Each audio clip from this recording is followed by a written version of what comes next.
Peep this. I go to Wendy's to buy me a sandwich because they got 2 for buy one, get one free. So I want to give me a chicken sandwich, right? Go up inside there, they allow you to walk in. And I got 2 families in front of me. One family's ordering, taking a long time, about 10 minutes to order. Can't do nothing about it.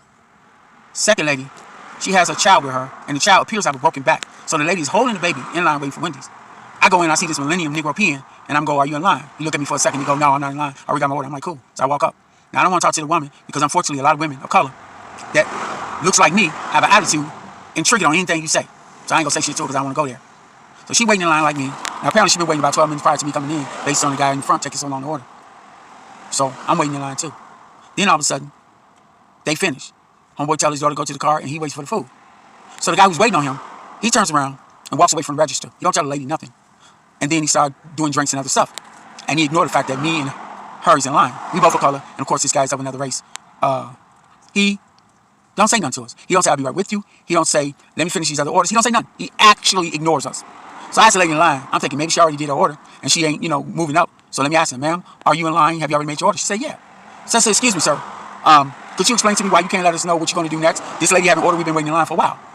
Fool looks at me all crazy and said, well, I'm doing the drink. I said, well, you're doing the drink, but you ain't let us know nothing. We're just sitting here looking stupid, and you ain't letting us know no kind of courtesy call if you're going to help us in a few minutes or later, or you about to take a break or something because you look like you don't know what's happening, and you won't give us no kind of eye contact or nothing. So it's proving you're being disrespectful.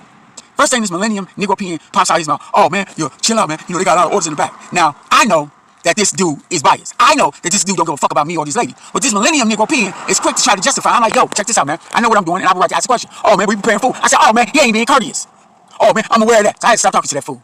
And then at the end, the other people in line of color who waiting for their food, they agree with me, but this millennium nigga constantly trying to be disrespectful to me when I'm trying to get my order done. So I said, you know what? Can I speak to your manager? So the little guy goes and get him his manager, and she just as bad as him. Talking about, well, I'm doing an order and I can't talk right now. And she's just playing games when she can talk to me as she's doing orders.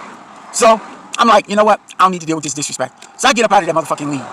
People of color have gotten so stupid now that they refuse to speak up for themselves. That's why Floyd died, because these coward-ass niggas rather try to deal with illogical logic before they take action or try to fight or say anything against their oppressors, whether they're sand niggas or Caucasian skin monkeys.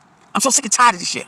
When would people of color wake the fuck up and recognize that they are being used, disrespected, and abused, and they let us go at each other like wild dogs, but won't do anything to talk to the person who oppressing them? Of course I left. Got the fuck up out of there, and ain't gonna do no business with them no more. But the fact that I had to fight and scrap with somebody who looked like me, and of course the woman of color didn't say shit. She didn't say nothing. But I know for a fact if that was a person of color doing that shit, she would have went out, especially if it was a man. So I'm just saying, men and women of color, you need to start speaking up and protecting one another, in my opinion.